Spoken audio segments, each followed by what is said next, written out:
Na primeira parte do nosso estudo do Novo Testamento, estudaremos 4 livros, os Evangelhos de Mateus, Marcos, Lucas e João.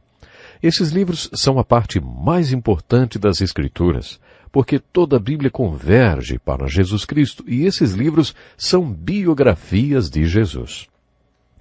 Antes de começarmos o estudo de Mateus, Marcos, Lucas e João, gostaria de dizer que esse não é um estudo acadêmico das Escrituras, mas antes um estudo devocional. No estudo que faremos de cada um dos 27 livros do Novo Testamento, enfatizaremos a mensagem devocional de cada um. Em cada livro buscaremos a resposta para as perguntas. O que esse autor quis dizer? O que significa para mim o que ele escreveu? Nosso objetivo não é o contexto nem os dados históricos que rodeiam o livro. Nosso objetivo é responder as perguntas, o que isso significa para nós no nosso dia a dia. Isso é o que considero um estudo das Escrituras com aplicação pessoal. Durante o estudo solicitarei que você leia e estude alguns trechos destes livros. A quantidade de material que precisamos abordar para estudar os 27 livros do Novo Testamento é tão grande que espero conseguir mostrar a você onde estão os pontos mais importantes e preciosos. No estudo que fizemos do Velho Testamento, procurei guiar você para os pontos com o conteúdo devocional rico para a sua vida. Vamos analisar algumas passagens importantes dos livros de Mateus, Marcos, Lucas e João. Tentarei fazer com que você adquira conhecimentos dessas passagens, estimulando-o a responder algumas perguntas. Para isso você precisará ler o texto bíblico. Se você ler a Bíblia procurando nada, você encontrará nada. Mas se você lê-la procurando algo, preciosidades para a sua vida, vamos dizer, então você vai encontrar. E isso transformará a sua vida. Agora que estamos iniciando o estudo do Novo Testamento, lanço a vocês o mesmo desafio que o apóstolo Paulo lançou a Timóteo. Estude a palavra de Deus. É impressionante o número de pessoas que têm uma ótima formação nas mais diversas áreas, mas quando se trata das Escrituras, são completamente ignorantes. Jesus sempre perguntava: nunca leram essas passagens nas Escrituras? Mesmo as pessoas mais estudadas que conhecemos costumam ficar constrangidas quando é feita alguma referência à Bíblia. Quando Paulo mandou Timóteo estudar as Escrituras, ele usou uma palavra que significa literalmente exercitar-se. Quando queremos desenvolver uma habilidade ou capacidade, dedicamos-nos a estudarmos arquitetura, medicina, direito, letras. Estudamos o que for necessário à preparação para a profissão que escolhemos. Desprendemos todo o esforço necessário, mas quando se trata das Escrituras achamos que qualquer leiturazinha funciona, ou que vamos aprender por osmose, dormindo com a Bíblia debaixo do travesseiro. A Bíblia precisa ser estudada e quero deixar bem claro desde o início que se você quer que esse curso seja diferente de todos os outros cursos bíblicos que você já fez, deve se esforçar para isso. Quanto tempo e esforço você quer dedicar a ele? E ler os textos que pedirmos para que você leia, e a apostila de estudo que também fornecemos a você.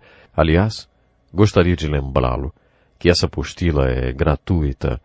Além disso, leia os livros do Novo Testamento de maneira aplicada, pedindo a Deus que fale com você. Ouça esse programa com o objetivo de aprender para poder ensinar a outras pessoas o que você aprenderá.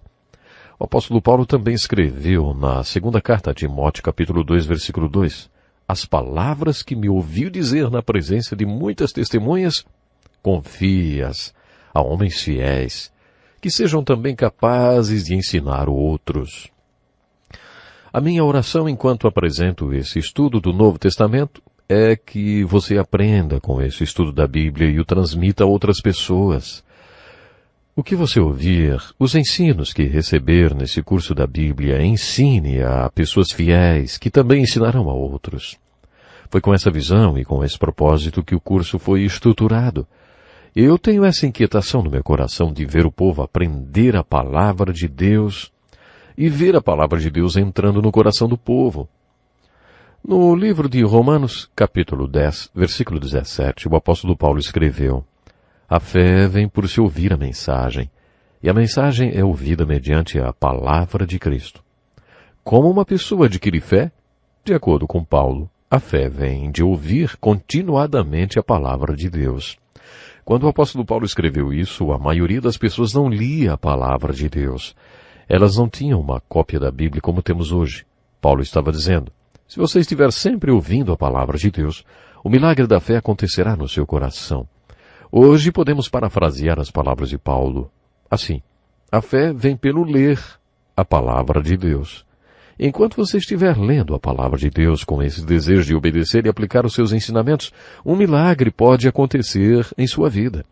Pode ser a fé que você passará a ter enquanto lê as Escrituras. Minha oração é para que muitos de vocês se convertam a Jesus Cristo enquanto estudam o Novo Testamento comigo, e que, enquanto você estiver lendo os textos que vou indicar no silêncio da sua casa, você seja transformado. Antes de iniciar esse estudo, recebi o telefonema de um executivo.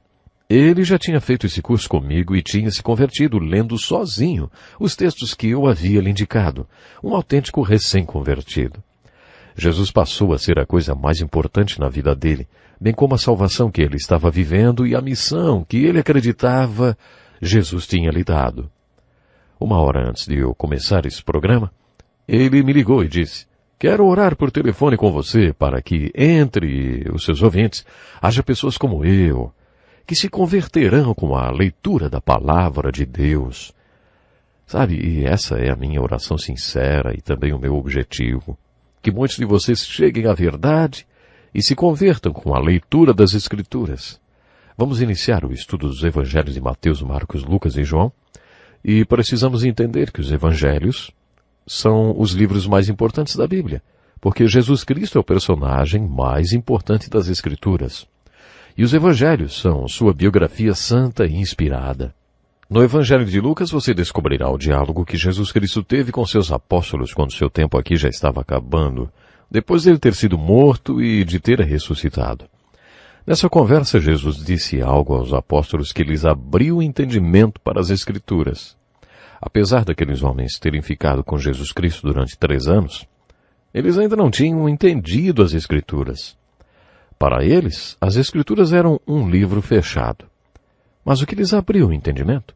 Lemos a resposta em Lucas 24. E começando por Moisés e todos os profetas, explicou-lhes o que constava a respeito dele em todas as Escrituras. Ele lhes disse, foi isso que lhes falei enquanto ainda estava com vocês. Era necessário que se cumprisse tudo que a meu respeito está escrito na lei de Moisés, nos profetas e nos salmos.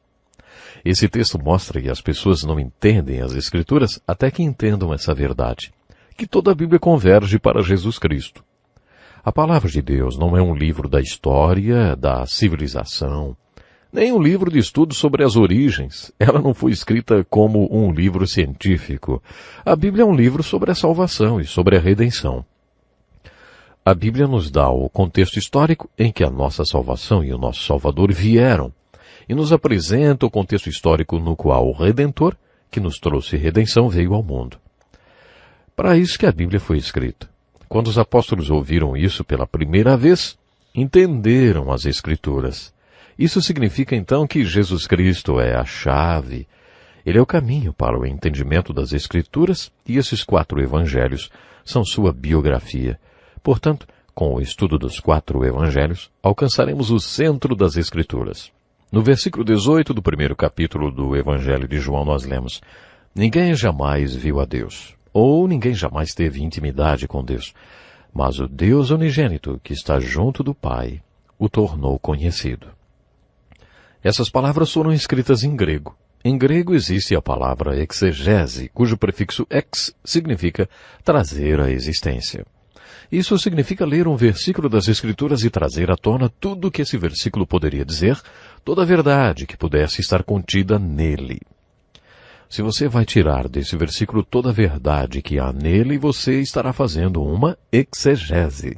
Quando João afirmou no versículo 18 do primeiro capítulo do seu Evangelho, ninguém jamais viu a Deus, mas o Deus unigênito que está junto do Pai o tornou conhecido, ele usou a palavra exegese. João está dizendo que ninguém jamais poderá ver a Deus, a não ser que Jesus, o exegese, o revele. Jesus é toda a verdade que a raça humana poderia compreender sobre Deus. Se isso realmente é um fato, significa que Jesus Cristo foi a maior revelação da verdade que já existiu. Tudo o que ele foi, fez, e tudo o que ele disse, foi revelação de Deus. Se isso é verdade, e significa que Jesus Cristo é a maior revelação de Deus que o mundo já teve. Agora estamos estudando a parte mais importante das Escrituras. Os Evangelhos são os livros que nos falam sobre Jesus, que exegeseou, vamos dizer assim, ou revelou Deus. O Evangelho de João possui mais um versículo que nos fala do assunto tratado nos Evangelhos. Diz assim: no princípio era aquele que é a palavra, referindo-se a Jesus. Ele estava com Deus, e era Deus. Ele estava com Deus no princípio.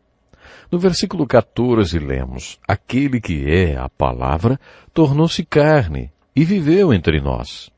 Algumas traduções falam aquele que é o verbo, né? Anos atrás eu vivia com meu irmão mais novo em um pequeno apartamento. Eu estava no seminário e ele era um adolescente. Quem não cuida muito bem da casa acaba tendo problemas com formigas e nós não éramos muito bons nisso. Deixávamos açúcar e geleia sobre a mesa e quando chegávamos à noite, a mesa estava coberta de formigas. Num sábado decidimos resolver o problema de vez. Descobrimos que o formigueiro ficava num canto do jardim. Podíamos até acompanhar a procissão das formigas que entravam e saíam do apartamento. Para acabar com elas, derramamos gasolina no formigueiro e ateamos fogo. As chamas subiram e as formigas desceram, e quando o fogo acabou, as formigas saíram novamente e reiniciaram a sua procissão para o nosso apartamento.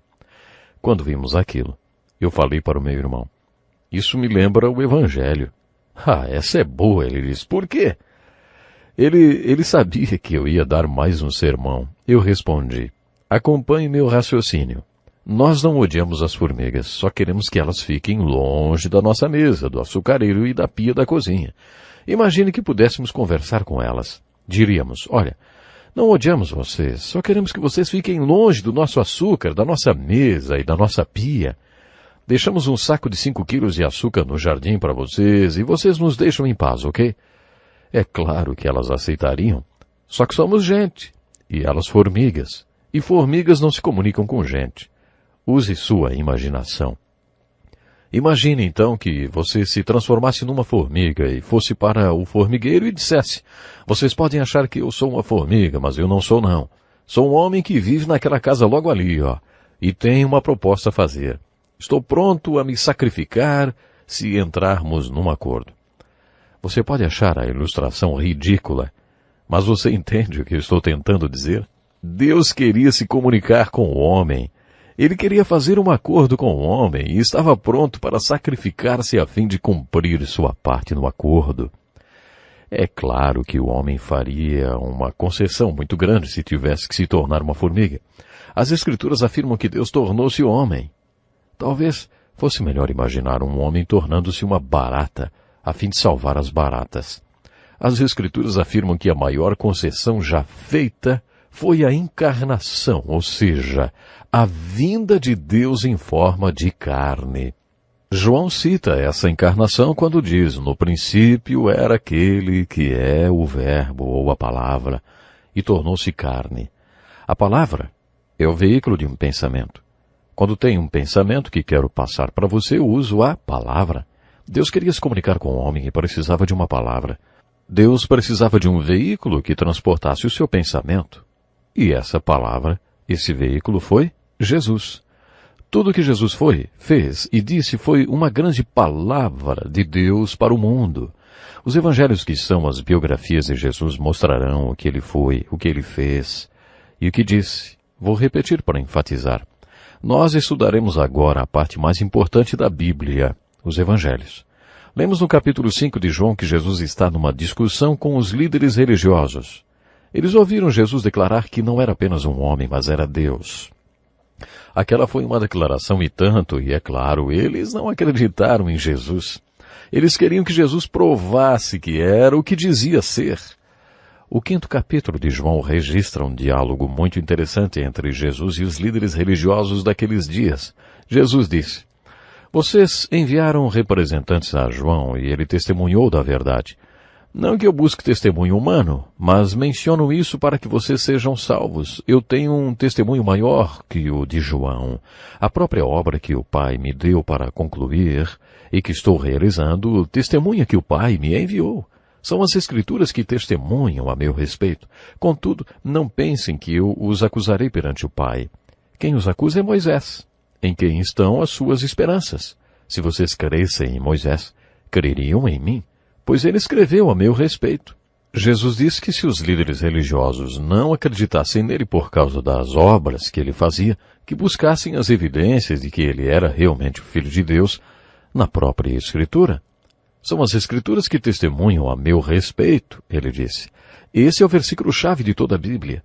De acordo com Jesus, você não recebe a vida eterna se especializando no estudo da Bíblia. São as Escrituras que testemunham a meu respeito. Jesus estava constantemente repetindo isso. Quando entendermos que a Bíblia toda converge para Jesus, entenderemos que os Evangelhos são os principais livros de toda a Bíblia, porque os 4 livros nos falam sobre Jesus. Estamos iniciando o estudo do Novo Testamento analisando os Evangelhos, mas, antes de continuarmos, quero falar sobre o contexto histórico dessa época. Você está lembrado que, quando iniciamos o estudo do Velho Testamento, eu disse que as Escrituras lidam com um problema básico. No início, o homem andava com Deus. Eles andavam juntos e eram um. No 3º capítulo de Gênesis, lemos que Deus criou o homem com livre escolha, diferente de todos os outros animais.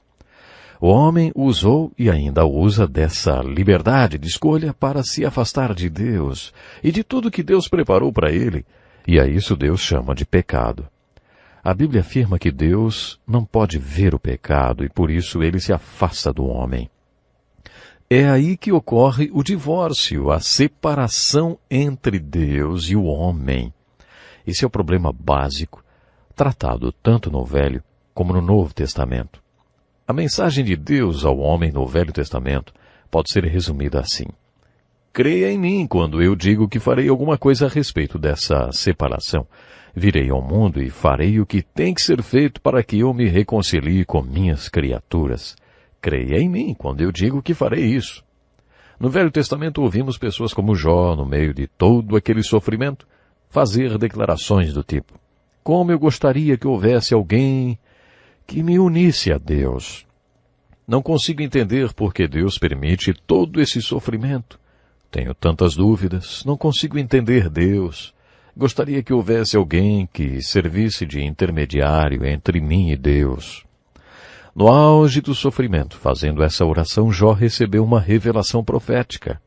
Jó se abre com essas palavras: eu sei que o meu Redentor vive, e que no fim se levantará sobre a terra, e depois que meu corpo estiver destruído e sem carne, verei a Deus. Deus deu a Jó essa revelação. A mensagem de Deus no Novo Testamento pode ser resumida assim: vocês creem em mim quando digo que fiz algo a respeito daquela separação? O Novo Testamento afirma que Deus se tornou um homem e veio a esse mundo em forma de carne. Como Deus homem, totalmente Deus e totalmente homem, ele morreu na cruz. A morte de Deus na cruz tornou possível para Deus reconciliar-se com o homem. A mensagem para todos os que acreditam no Novo Testamento é: vão e contem as boas novas a todos. Deus já se reconciliou com vocês. Voltem-se para Ele e reconciliem-se com Ele. O apóstolo Paulo diz que essa é a mensagem e o ministério para nós. Ele é chamado de Boas Novas. Os 4 evangelhos, Mateus, Marcos, Lucas e João, são chamados de evangelhos porque a palavra evangelho significa boas novas.